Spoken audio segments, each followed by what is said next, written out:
Hey everyone, Mike here, and in this video we're pitching the new Sony Xperia Z2 against last year's Samsung Galaxy S4.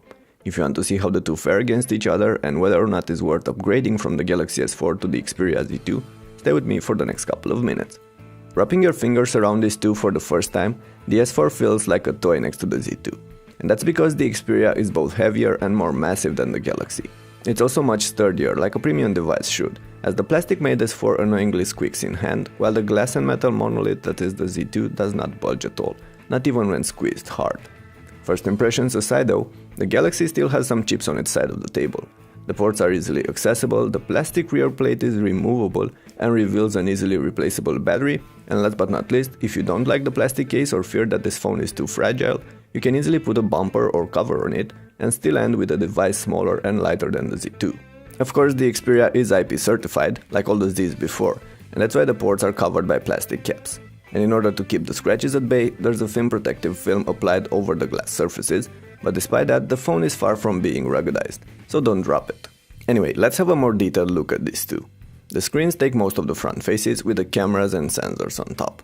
The S4 packs its characteristic home button and back and menu keys under the display, while on the Xperia this area is squeaky clean as Sony integrates the main Android commands within the interface. Above those screens, there's a 5.2-incher on the Sony and a 5-incher on the Samsung, both sporting Full HD resolutions.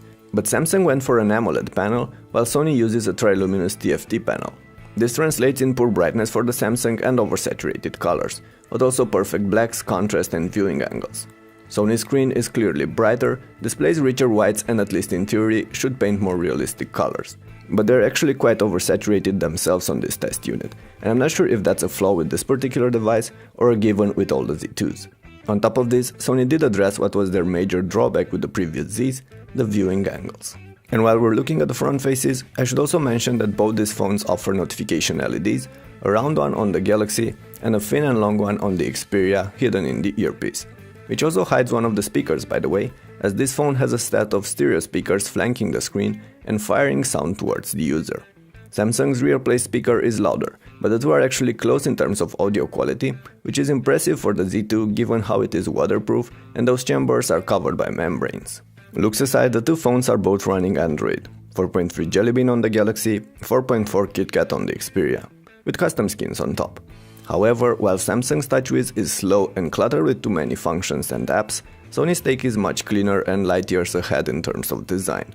All this plus the different hardware platforms inside make the Galaxy S4 feel slow and old next to the Z2, especially when multitasking between many apps or performing some heavier tasks. Regardless though, the two can handle pretty much everything you will throw at them just fine, but the Z2 will do things faster. And since I mentioned the hardware, you should know that this is a Qualcomm 600 version of the S4 here, with 2GB of RAM, while the Xperia houses a Qualcomm 800 platform with 3GB of RAM. So there's no denying the Z2 is the beefier of the two, but that was expected given how the S4 is a much older device.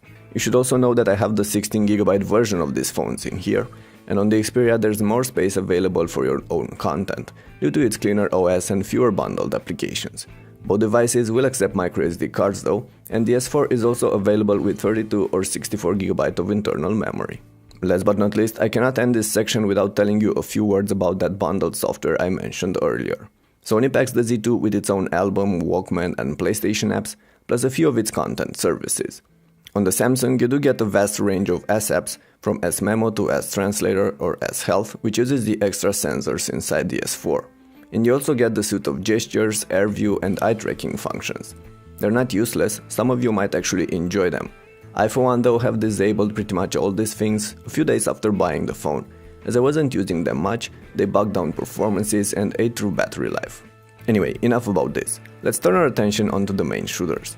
On paper, the Z2 clearly offers the better camera here, with a larger sensor. In practice, things are a bit more complicated. Both phones offer some complex camera interfaces with plenty of shooting modes and manual tweaks. When it comes to taking videos, the Xperia Z2 steps in front with its ability to record 4K content or slow motion clips, plus the superior image stabilization. When it comes to taking pics, both offer fair performances in good light, but really struggle to focus in dimmer conditions. In my case, the two failed to focus properly at least 6 times out of 10, and that's really annoying. So overall, the Z2 is the superior camera phone here, but it's not great, so take close attention when shooting pictures in low light, especially if you're using the Smart Auto mode. Next topic, battery life. Long story short, the Xperia does last longer on a charge than the S4. With heavy use, I got more than 4 hours of screen time with the Z2 and about 3 hours with the Galaxy, but don't forget that this one has lost some of its initial juice. So it's a trade-off here. The Z2 will last longer on a charge even when compared to a brand new S4, but you're stuck with the in-case battery, while with the Samsung, you can swap the battery with a new one later down the road. Oh, and if this matters to you, the Z4 does support wireless charging, with the appropriate backplate of course, while the Z2 does not. Alright, all these things said before add up to a simple conclusion. The Sony Xperia Z2 is the one to pick between these two, unless you want something more compact and you're on a tighter budget, in which case the older and now more affordable S4 could be worth it. But that was expected, and Sony would have had a major problem if they weren't able to deliver something better than Samsung did nearly a year ago. However, don't forget about the Galaxy S5, which was recently announced as well, and that's the one the Xperia Z2 will need to outmatch this year. But more about that in a soon to come video. For now, thanks for watching. I do hope you found this clip useful, and if you enjoyed it, make sure to hit that thumbs up button and subscribe to my channel for future updates. Catch you later.